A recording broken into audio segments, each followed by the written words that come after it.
नमस्कार दर्शकबिन, आजको यस भिडियोमा यहाँलाई हार्दिक स्वागत छ। दर्शकबिन, भुन्टीको गत भाग 320 मा भद्र र भुन्टीको विवाह सम्पन्न भएको देखाइएको थियो। यससँग भूपेन्द्रले पनि अब जेरीसँग नयाँ जीवन सुरु गर्नको लागि भुन्टीलाई डिभोर्स दिने तयारी गरिरहेको देखिएको थियो। अब आउँदै गरेको भुन्टी भाग 321 मा के हुन्छ होला त, यसबारे केही महत्त्वपूर्ण जानकारी लिएर आएको छौँ।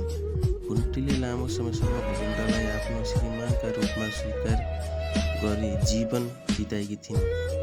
उनले घर परिवारका सबै जिम्मेवारी राम्रोसँग सम्हाल्दै आइरहेकी थिइन्, तर भूपेन्द्रको व्यवहार र निर्णयहरूले भुन्टीलाई दुःखी र पीडित अवस्थामा पुर्यायो।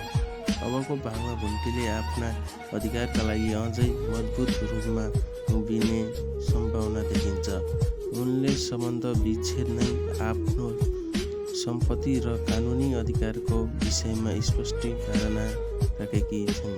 अर्कोतर्फ भुन्टी र भद्रको बिहे वास्तवमा भएको हो कि कुनै कल्पनाक दृश्य मात्र हो भन्ने विषयमा पनि खुल्न बाँकी छ। यदि विवाह वास्तविक रूपमा भएको हो भने भूपेन्द्रको लागि यो परिस्थितिलाई यसबीच भीम र उनकी आमा बालकुमारीले भुन्टीलाई मजबुतीतर्फ लिने दबाब दिने प्रयास गरी पनि भुन्टीका बुवा आमाले भने आफ्नी छोरीको साथ छोडेका छैनन्। उनीहरूले भुन्टीलाई न्याय दिलाउन र उसको अधिकार सुरक्षित गर्न निरन्तर साथ दिइरहेका छन्।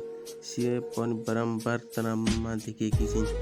उनले लामो समयसम्म परिवारको सम्पत्ति र सम्बन्धका विषयमा चिन्ता व्यक्त गर्दै आएकी छिन्। भूपेन्द्र र जेरीको सम्बन्ध पनि अहिले निकै नजिक पुगेको देखिएको छ, तर कानुनी रूपमा उनीहरू अझै पनि पति पत्नी बनेका छैनन्।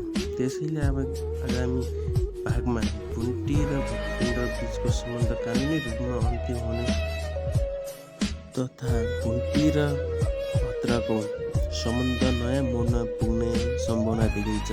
धेरै दर्शकहरूको धारणा पनि अब भुन्टीले खुसी पाउनुपर्छ भन्ने रहेको छ। कथाभरि उनले धेरै दुःख भोगेकी छिन्, त्यसैले अब उनको जीवनमा खुसीका दिन आउनु पर्ने अपेक्षा गरिरहेको छ। दर्शकबिन, तपाईहरूलाई के लाग्छ? तपाईँको विचार कमेन्टमा अवश्य लेख्नुहोला। धन्यवाद।